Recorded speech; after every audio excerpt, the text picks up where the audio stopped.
कसेल त्याची जमीन या तत्वाने शेतजमिनीची मालकी मिळण्याची सोय करणारा अत्यंत महत्वाचा कायदा म्हणजे कुळ कायदा.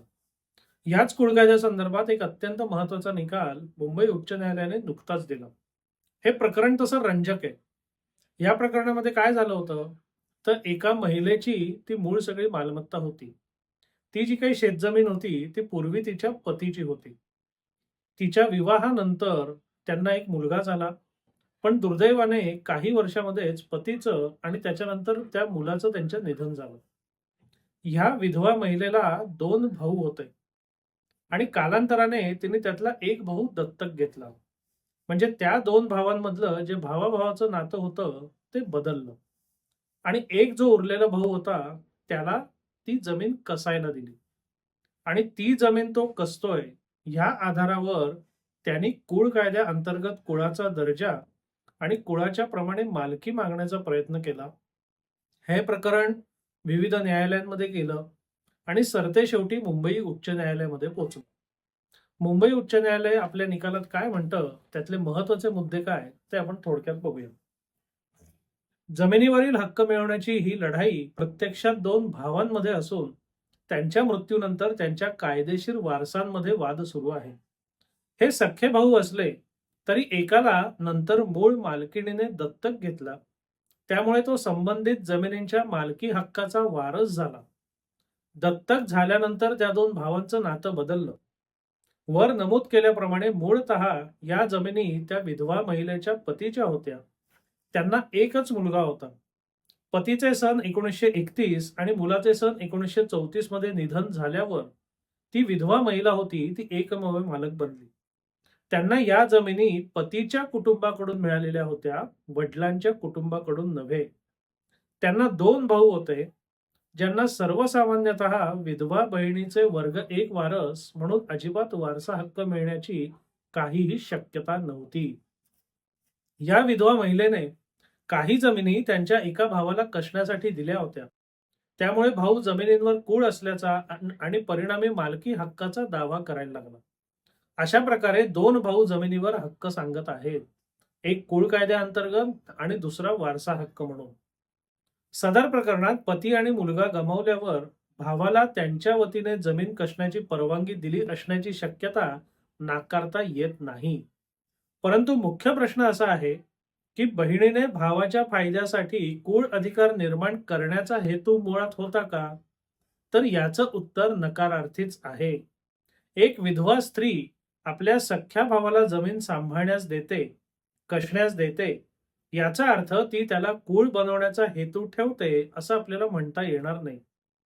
कुळ कायदा कलम 4 अंतर्गत कुळाचे पुरावे नसल्यास केवळ कसण्याच्या आधारे कुळ गृहीत धरता येतं. मात्र विधिमंडळाने याची खबरदारी घेतलेली आहे की नातेवाईक, नोकर आणि इतर लोकांनी या तरतुदीचा गैरफायदा घेऊ नये. म्हणूनच त्यांना या मानीव कुळ डीम्ड टेनंट या श्रेणीतून वगळलेला आहे. काही प्रकरणांमध्ये बहिणीने आपल्या भावाला कुळ म्हणून जमीन दिलेली असू शकते, परंतु अशा वेळी भावाने कुळ निर्मितीचे ठोस पुरावे सादर करणं गरजेचं आहे. केवळ ताबा किंवा जमीन कसणे याच्या आधारावर सख्खा भाऊ आपल्या बहिणीविरुद्ध कुळ कायद्याचा दावा करू शकत नाही. विशेषतः जेव्हा बहीण विधवा असते तेव्हा ही बाब अधिक प्रकर्षाने लागू होते. याच कारणामुळे कलम 32F मध्ये विधवा जमीन मालकीणी करता विशेष अपवाद करण्यात आलेला आहे. या तरतुदीचा उद्देशच असा आहे की कोणतीही व्यक्ती एखादी महिला विधवा असल्याचा गैरफायदा घेऊन तिची जमीन बळकावू नये. विधिमंडळाने हे सुनिश्चित केलेले आहे की विधवेला तिच्या आयुष्यभर जमीन मालकी आणि कसण्याचा हक्क मिळावा आणि कोणीही तिच्या या परिस्थितीचा गैरफायदा घेऊ नये. सदर प्रकरणातही या बाई विधवा होत्या. त्यांनी आपला मुलगाही गमावला होता. त्यामुळे त्यांचा भाऊ त्यांच्या मदतीसाठी जमीन कसत असण्याची शक्यता आहे. विधिमंडळाचा उद्देश असा आहे की कुटुंबातील सदस्याला जमीन कसण्याची परवानगी दिली म्हणून त्याला मानीव कुळ डीम्ड टेनंटचा दर्जा मिळू नये. जर कुटुंबातील सदस्याने कुळ म्हणून जमीन कसली असेल तर त्याने कुळ निर्मिती सिद्ध करणारे पुरावे सादर करणे आवश्यक आहे केवळ डीमिंग फिक्शन म्हणजे मानव पद्धतीवर अवलंबून राहता येणार नाही. ही सगळी महत्वाची निरीक्षणं नोंदवली आणि मुंबई उच्च न्यायालयाने त्या विधवा महिलेचा जो मुलगा होता, ज्याला वारसा हक्क होता, त्यांच्या बाजूने निकाल दिला आणि जो भाऊ तिची जमीन कसत असल्यामुळे कुळाचा दर्जा मागत होता, कुळ कायद्याअंतर्गत अधिकार मागत होता, त्यांची मागणी फेटाळून लावली, त्यांच्या विरोधात निकाल दिला. कुळ कायदा, एकंदर कुटुंब व्यवस्था, कुटुंबात घडणाऱ्या विविध घटना, या सगळ्या पार्श्वभूमीवर हा निकाल अत्यंत महत्वाचा ठरतो.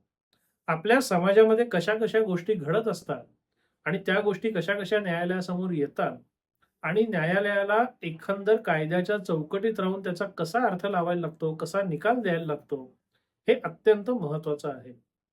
विशेषतः या प्रकरणामध्ये एखादा भाऊ आपल्या विधवा बहिणीची जमीन कसत असेल, तर ती कूळ म्हणून कसतोय का नाही, हे सिद्ध होणं गरजेचं आहे. हा या निकालातला सगळ्यात महत्वाचा मुद्दा आहे. कारण मूळ अशी जमीन कसायला देताना ती कूळ म्हणून जर कसायला दिली असेल, तर तत्संबंधी सगळ्या गोष्टी कागदोपत्री पुराव्यानिशी सिद्ध होणं गरजेचं आहे. तसं जर सिद्ध होत नसेल, तर एखादा भाऊ एखाद्या बहिणीची जमीन फक्त कसतोय, अनेक वर्ष कसतोय, या कारणास्तव त्याला कुळ कायद्याअंतर्गत कुळाचा दर्जा मिळणार नाही आणि कुळाचा दर्जा मिळत नसल्यामुळे पुढे कुळ खरेदीचा वगैरे प्रश्न उद्भवणारच नाही. या सगळ्या गोष्टी मुंबई उच्च न्यायालयाने कायद्याच्या चौकटीत राहून अतिशय उत्तमपणे स्पष्ट केलेल्या आहेत. म्हणून कुळ कायदा, विधवा जमीन मालकीण, तिच्या भावाने जमीन कसणं किंवा नातेवाईकांनी जमीन कसणं आणि त्यातनं कुळ कायद्याचा उद्भवणं, या सगळ्या अनुषंगाने हा निकाल अत्यंत महत्वाचा आणि दूरगामी परिणाम करणारा आहे. विधवा महिलांच्या आणि विधवा महिलांच्या वारसांच्या बाजूने आणि त्यांना दिलासा देणारा असा हा निकाल आहे. अशी प्रकरणं जिथे-जिथे प्रलंबित असतील, तिथे-तिथे या निकालाचा निश्चितपणे फायदा करून घेता येईल. आपल्याला हा व्हिडिओ कसा वाटला? आपल्याला हा विषय कसा वाटला? अवश्य कळवा. धन्यवाद.